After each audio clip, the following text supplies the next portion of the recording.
This conference will now be recorded. Hello, and welcome to Coffee with the Commission. Today we will be discussing what you need to do to obtain a medical license in Washington now that you've graduated medical school. Joining us today, we have our subject matter experts, Marissa Courtney, who is our licensing manager, and Emma Marienthal, our licensing lead. Marissa and Emma are going to give a short overview of the process, and then we will use the rest of our time to answer questions. Please remember to keep your microphone muted if you are not speaking, and raise your hand if you have a question. So I would like to remind everyone that we cannot discuss specific licensing applications, open cases, and ongoing investigations in this forum. So with that said, I will turn it over to Marissa and Emma. Thank you. Thanks, Jimmy. Welcome, everyone. Congratulations, you've graduated. Now what? We're here to give you some helpful tips and information on how that can hopefully help you in the next stages of starting residency. The first thing we want to talk about is match day.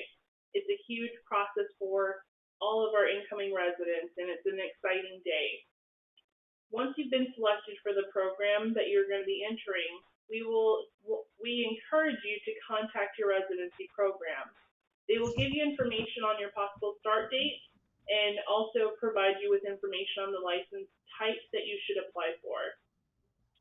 We are wanting to give as much information to the residency programs to help them help you, so you're able to be successful in applying for the residency license that you need. Before you apply for a license, please make sure that you contact your residency program and just get some of the following information to confirm the license that you will need to be able to start your program. The type of license that your program is going to require most likely will be the resident limited license, but again, please make sure that you check with your program before applying. We want to know your start date. We want to know the deadline that we have so that we can make sure that you're licensed before you start. I'll talk about, once you get closer later in the presentation of what you can do during that time, but we just want to make sure that we are aware of when you're starting so that we can be mindful of that when we're licensing you. Your program should provide you with a mailing address. This type of credential is not a personal license, it is the property of your program, so we want to make sure that the program actually receives your license and that it's maintained by the program. So please provide us with their mailing address along with any floors, suite, or box numbers, please. Please check with your program of any possible deadlines that they have set for themselves as to when you should have your application submitted by. Of course, if you have questions throughout the process, we can certainly assist you, but again, we're hoping to provide as much information to your program so that they can help you with any issues you might run into. I will now pass it on to my lead to go over some other tips for you. Thanks, Marissa. So like we talked about, this is a very exciting time for anyone applying for a limited license. Between Marissa and I, this will be together our fourth limited license season with the Commission. So we're really excited to finally take some time and just go over kind of what we've seen and what we think would be most helpful to anyone applying for a limited license this year. Thankfully, for the first time ever, our licensing unit is now completely paperless, which means our application process is completely paperless. So hopefully that is a benefit for anyone applying as well. We have a really great online tutorial through video on the limited license application page on the Commission's website. It's a short YouTube video. It goes step by step on how to make yourself a secure access Washington account. So at that point, you're allowed to verify your identification and actually get going on filling out that limited license application. With the limited license application, like Marissa was stating earlier, you'll really want to verify that you're applying for the correct limited license right off the bat. A lot of the times, someone will not check with their program prior to applying, and they will accidentally apply for a limited license for a fellowship program when they actually needed to apply for a limited license for a residency program. So that's a very important step of the process, just making sure that everything is done properly that first time. It also allows you to pay for everything online so that it gives you an automatic receipt. A lot of the times programs are reimbursing their applicants for the payment of the application. So right off the bat, you'll get confirmation that you've applied, and then you'll get a copy of that payment receipt sent directly to the email that you provided on the application. So you get that right off the bat as well, so that's helpful for you to get reimbursed. Another great part of our application portal is once you've actually submitted the application and you have paid for your application, you have your own personal application portal, and that will stay open and accessible for 14 days from the date that you paid for the application.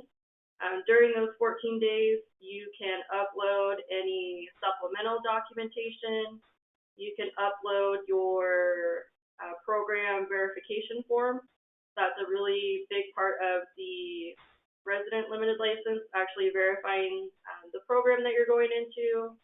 It's also verifying your start date, and then we get confirmation from the actual program director that you have been matched to this program.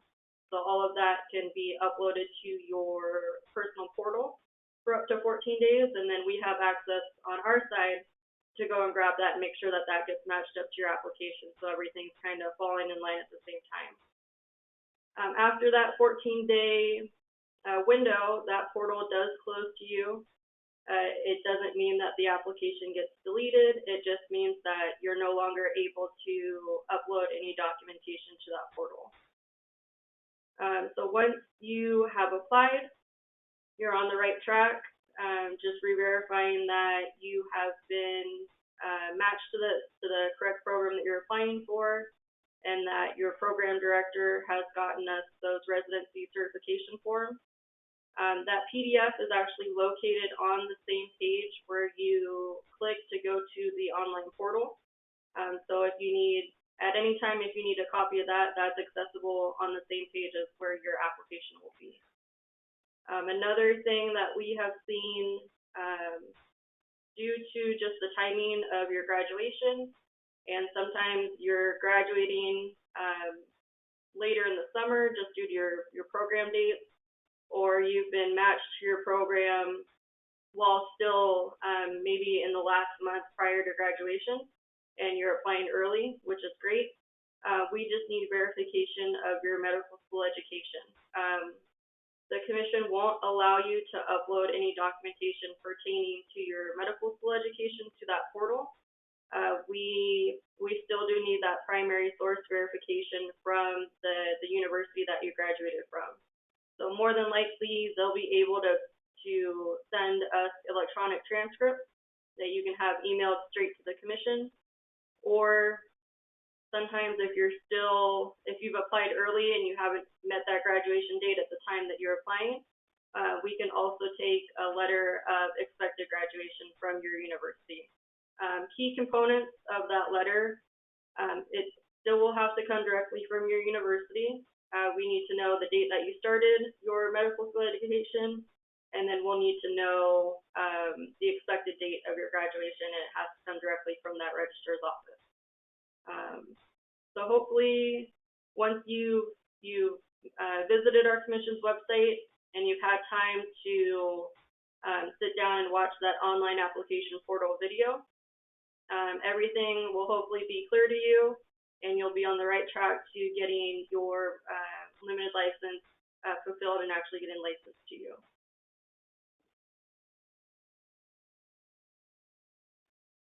Thank you, ladies. Appreciate that overview. Before we kind of open it up for everyone for questions, I did want to mention that on March 10th, we're going to be having a CME webinar on the 5 ways to save time when applying for your license. So mark your calendars for that. I'm going to put the event details in the chat, but so just keep that in mind. And with that, we'll take any questions you might have. Thanks, Jimmy. We also did have just one other little helpful tidbit, if we can squeeze that in. Oh, yeah. Okay, perfect. So as I mentioned before, we want to make sure that we license you before your start date for your program. However, if for some reason we run into issues obtaining a letter from your school in regards to transcripts, or we're not able to get other supporting documents for you right away, there is a RCW. It's RCW 18.71.030,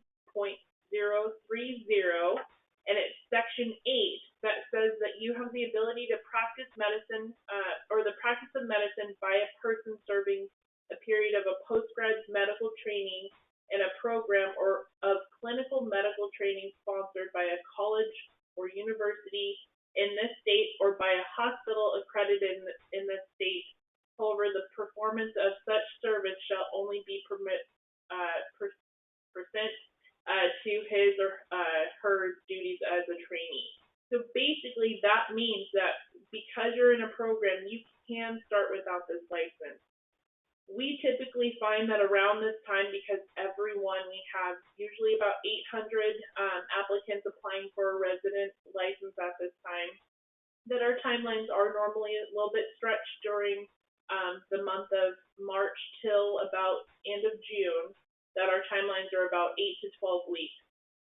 We want to make sure, and we will try to do everything we can to make sure that you and your fellow residents are licensed and can start without any issues or delay on our end. But of course, just know that you have that RCW that's backing you up, so you can start without any issues. Because we're working so hard to make sure that you and your fellow residents are getting licensed, please give us the courtesy of not reaching out for any information on your status unless you haven't received anything from us within 5 weeks of your application being submitted. Of course, if you have any questions, you certainly can email us or give us a call, but try to give us that courtesy because we want to make sure that we're doing everything we can to get you guys licensed without delay. You can certainly contact us at medical.licensing@wmc.wa.gov, and that's where you can also send your transcripts, any supporting document. They can be sent to that email directly. We want to make sure that it's not getting sent to a bigger inbox that could possibly be sorted incorrectly. We just want to make sure that your information is going to this medical licensing inbox, so we have access to it right away. Or you can certainly give us a call at 360-236-2750. And thank you.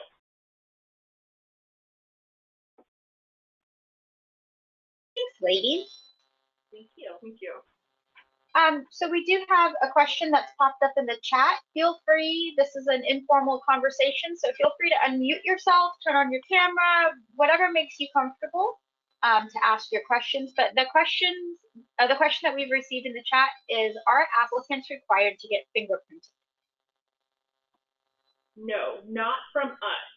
It is something that maybe the program will require, but it's not something, because of the type of limited license that we are issuing. It's not required for our applicants to be fingerprinted by us. However, we will do a Washington State Patrol report for each individual.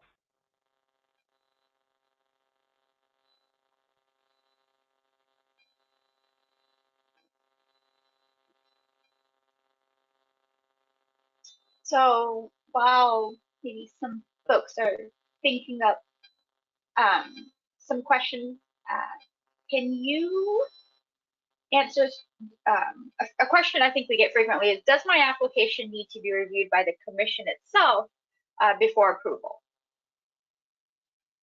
Yeah, and we get that question a lot too. I think that's a pretty common question. Each state is different, and each application is reviewed on a case-by-case basis. In the event that an applicant, we have a set of personal data questions listed in the application.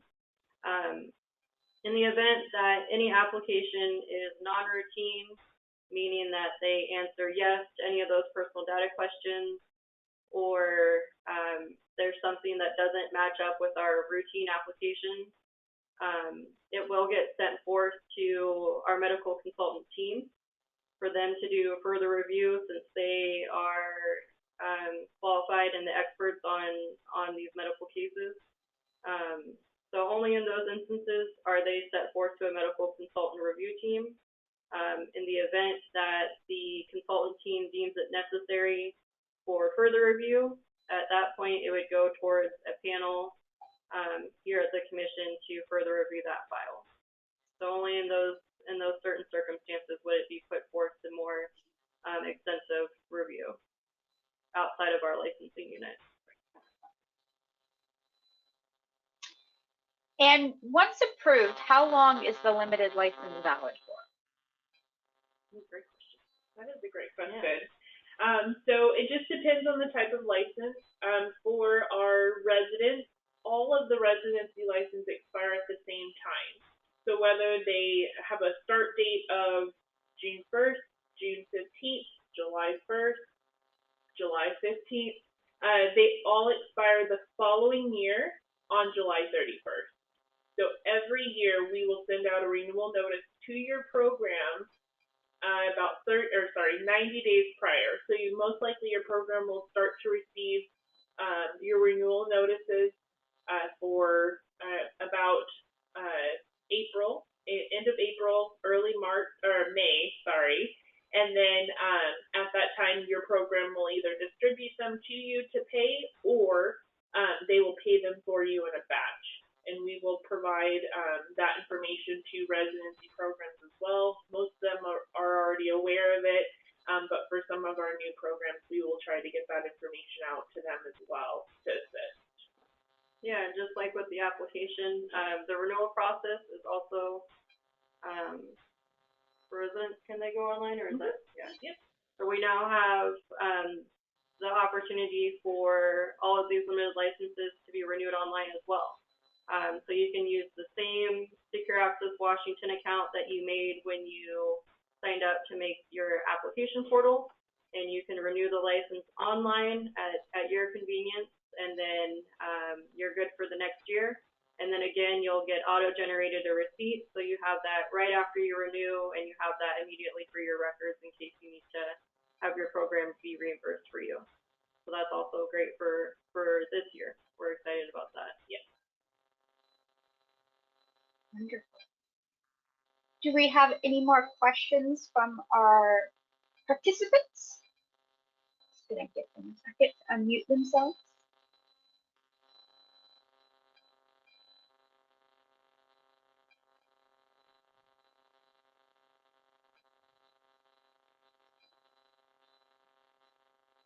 It doesn't sound like we have anything. Marissa, would you mind giving out that email address and phone number one more time, just in case? Definitely. The email we will be using especially for our residents or new coming programs, is going to be medical.licensing@wmc.wa.gov. And then, of course, our telephone number is also on the website, which is 360-236-2750.